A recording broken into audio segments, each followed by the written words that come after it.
అట్లాగే సర్పంచ్ కానీ ఉప సర్పంచ్ కానీ వార్డు సభ్యులు కానీ మీ హక్కులు మీ నిధులు మీ విధులు రాజ్యాంగం ప్రకారం సంపూర్ణంగా మీకే చెల్లుతాయి తప్ప ఇందులో ఏ ఎమ్మెల్యే కానీ ఏ రాష్ట్ర ప్రభుత్వం కానీ వాళ్ళ పాత్ర ఉండదు అనే మాట నేను మీకు గుర్తు చేస్తూ ఉన్నా.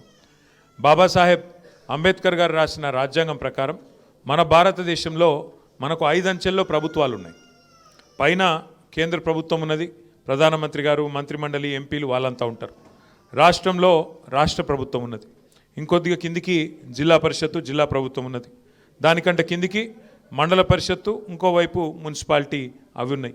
ఇక గ్రామ స్థాయిలో ఎక్కడైతే పల్లెల్లో ప్రజలు ఉన్నారో, మహాత్మా గాంధీ చెప్పినట్టు పల్లెలే పట్టుకొమ్మలు ఏదైతే చెప్పినారో అక్కడ కొలువుదీరిన గ్రామ పంచాయతీలకు మీరు ఇవాళ కథానాయకులు కథానాయికలు.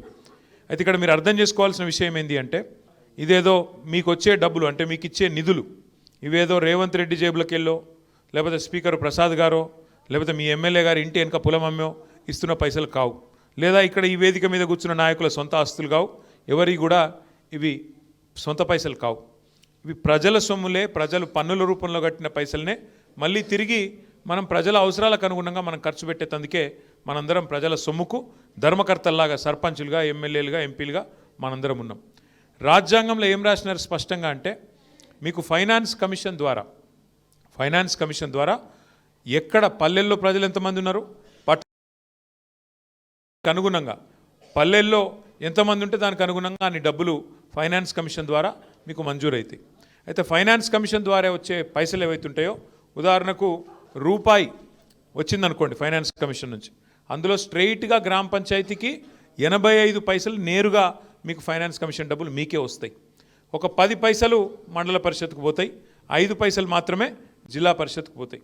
అఫ్కోర్స్ జిల్లా పరిషత్కు మండల పరిషత్కు వేరే నిధులు కూడా అలాగుంటాయి, గ్రామ పంచాయతీ కూడా ఇంకే కాకుండా.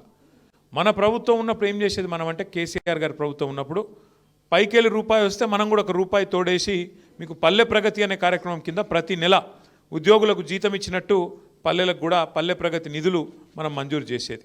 ఇందులో ఎవ్వరికి కూడా ఏలు పెట్టే అవకాశం లేదు, సీదా సర్పంచ్ గారి ఖాతాలో, గ్రామ పంచాయతీ ఖాతాలో ఆ పైసలు వస్తాయి.